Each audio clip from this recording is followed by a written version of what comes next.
જૂનાગઢ શહેરમાં વધી રહેલી ટ્રાફિક સમસ્યાઓને લઈને જિલ્લા પોલીસ તંત્ર એક્શનમાં આવ્યું છે।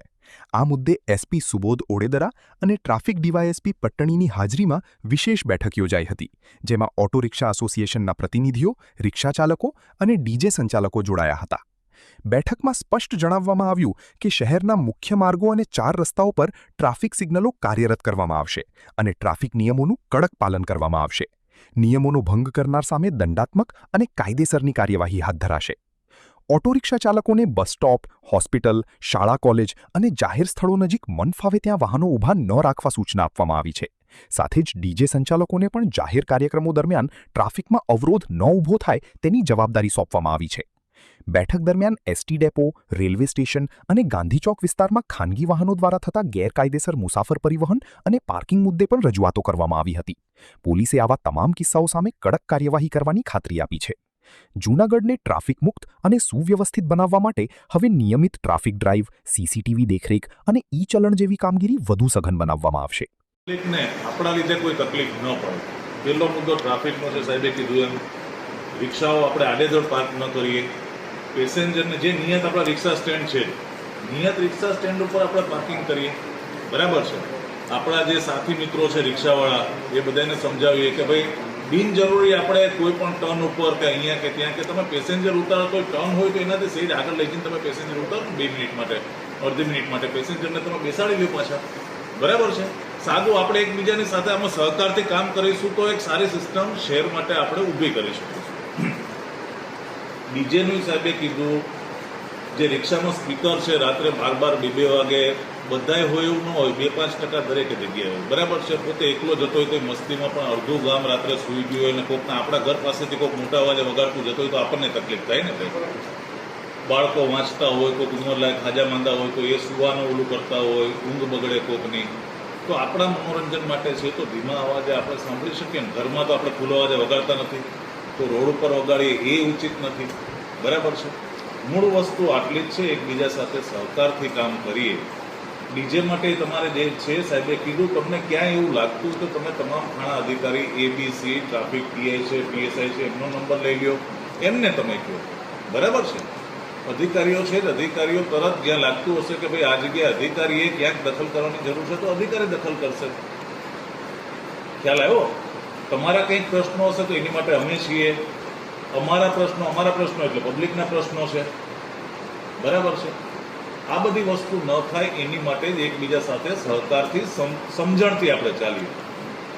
અહીંયા કંઈ પોલીસ તમને કાર્યવાહી કરવા માટે કે એની માટે નથી બોલાવ્યા, કાર્યવાહી ન કરવી પડે, એક સ્મૂથ સિસ્ટમ ચાલે, લોકોને મૂળ મુદ્દે લોકોને તકલીફ ન પડે, લોકોના પ્રશ્નો અમારી પાસે આવતા હશે ત્યારે અમારે મિટિંગ કરવાની જરૂર પડી ને, બરાબર છે। એકલ લોકલને કહીએ તો મેસેજ છેક સુધી ન પહોંચે। અહીંયા આપણે મિટિંગ કરી છે તો તમામ અહીંયા જે હાજર છે, હાજર નથી, એ બધાને તમે જાણ કરી શકો કે ભાઈ એક આ સારી સિસ્ટમ આપણે સિટીમાં સારી સિસ્ટમ, ટ્રાફિક, નોઇઝ પોલ્યુશન 50 ડેસિબલથી ઉપર આપણે ન વગાડી શકીએ, બીજાને કોઈકને તકલીફ થાય એવા અડચણરૂપ વાહનો પાર્ક ન કરીએ, બરાબર છે। આટલી વસ્તુ મૂળ ઉદ્દેશ મિટિંગનો આટલો છે। જય હિન્દ। જૂનાગઢ જિલ્લામાં આજરોજ રિક્ષા એસોસિએશન, મ્યુઝિક સિસ્ટમ ચલાવનાર તેમજ ડીજેના જે વેપારીગણ છે એમની સાથે એક પોલીસ અધિક્ષક શ્રી સુબોધ ઓડેદરા સાહેબની અધ્યક્ષતામાં મિટિંગનું આયોજન કરેલું હતું। અંદાજિત 150 જેટલા સંખ્યામાં જૂનાગઢના રહીશીઓ હાજર રહેલા હતા।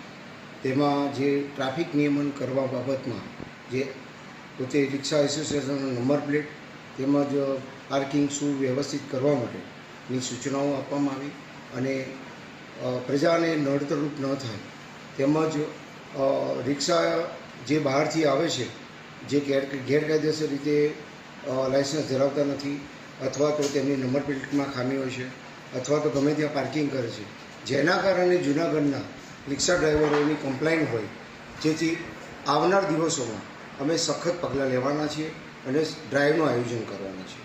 આવી ગેરકાયદેસર રિક્ષાઓ બહારથી આવી અને જૂનાગઢની પરિસ્થિતિ ટ્રાફિક નિયમનમાં જે ખરાબ અસર કરી રહ્યા છે તેને કંટ્રોલિંગ કરવાની ટ્રાફિક તેમજ ABC પોલીસ સ્ટેશનના અધિકારીશ્રીઓ પણ હાજર રહેલા અને અમે ખાતરી આપીએ છીએ કે હવે પછી આ રીતેની સિસ્ટમમાં જરૂર સુધારો લાવીશું।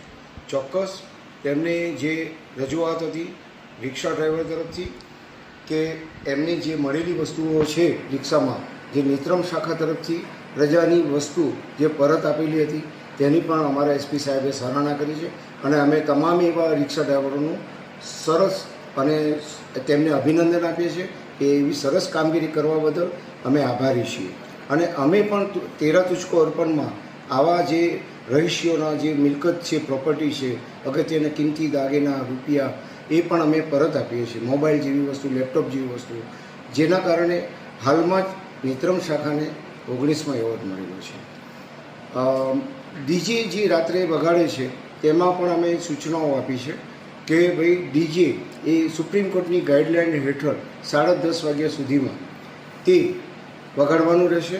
અને ત્યાર પછી જો કોઈ આવી રજૂઆત હશે તો અમે તેના વિરુદ્ધમાં વોઇસ પોલ્યુશન એક્ટ હેઠળ અને કલેક્ટર સાહેબના અને જે જાહેર ભંગનો અમલીકરણ કરેલો છે જાહેરનામાનો, તેના વિરુદ્ધમાં ગુના પણ દાખલ કરી અને કાયદેસરની કાર્યવાહી કરવામાં આવશે.